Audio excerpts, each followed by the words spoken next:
भाद्रपद महिन्यातील कृष्ण पक्ष नवमीला साजरी होणारी गोगा नवमी, ज्याला जहारवीर गोगा म्हणूनही ओळखले जाते, यावर्षीही बडनेरा येथे अतिशय हर्षोल्लासात पार पडली। गोगा महाराजांविषयी वाल्मिक समाजात प्रचंड श्रद्धा असून या पारंपरिक सणात शेकडो भाविक महिला पुरुष मोठ्या संख्येने सहभागी झाले होते। ढोल ताशांच्या गजरात, डीजेच्या तालावर आणि आकर्षक रोषणाईच्या झगमटात भव्य शोभायात्रेने शहरात एक वेगळाच जल्लोष अनुभवला। भाद्रपद महिन्यातील कृष्ण पक्ष नवमी म्हणजेच गोगा नवमी बडनेरा येथील जुनी वस्ती परिसरात गोगा नवमी उत्सव समितीच्या वतीने यंदा हा सण अतिशय उत्साहात साजरा करण्यात आला। तिलकनगर परिसरातून आकर्षक रथात गोगा महाराजांची मूर्ती स्थापना करण्यात आली।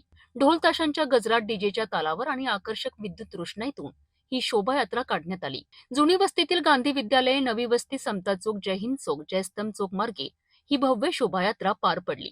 शेवटी यात्रेचा समारोप बडनेरा झोन क्रमांक 4 मनपाच्या मैदानात धार्मिक विधी करून करण्यात आला।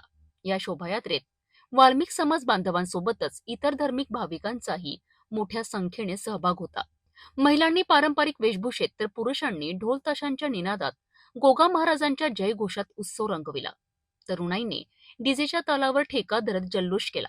कायदा व सुव्यवस्था राखण्याकरिता बडनेरा पोलीस ठाण्याच्या वरिष्ठ पोलीस निरीक्षकांच्या मार्गदर्शनाखाली चोख बंदोबस्त ठेवण्यात आला होता। गोगा नवमी हा सण उत्तर भारतात, विशेषतः हिमाचल प्रदेश, हरियाणा आणि पंजाबमध्ये मोठ्या श्रद्धेने साजरा केला जातो। महाराष्ट्रातही या सणाला वाल्मिक समाजात प्रचंड महत्त्व आहे। भाविकांच्या श्रद्धेतून बडनेरात साजरी झालेली गोगा नवमी ही त्याची साक्षच होती। बडनेरा येथे गोगा नवमी उत्सव किती मोठ्या उत्साहात, श्रद्धा आणि उत्साहाने साजरा करण्यात आला। धार्मिक श्रद्धा, समाजातील ऐक्य आणि उत्सवी वातावरण यामुळे हा उत्सव अधिकच अविस्मरणीय ठरला।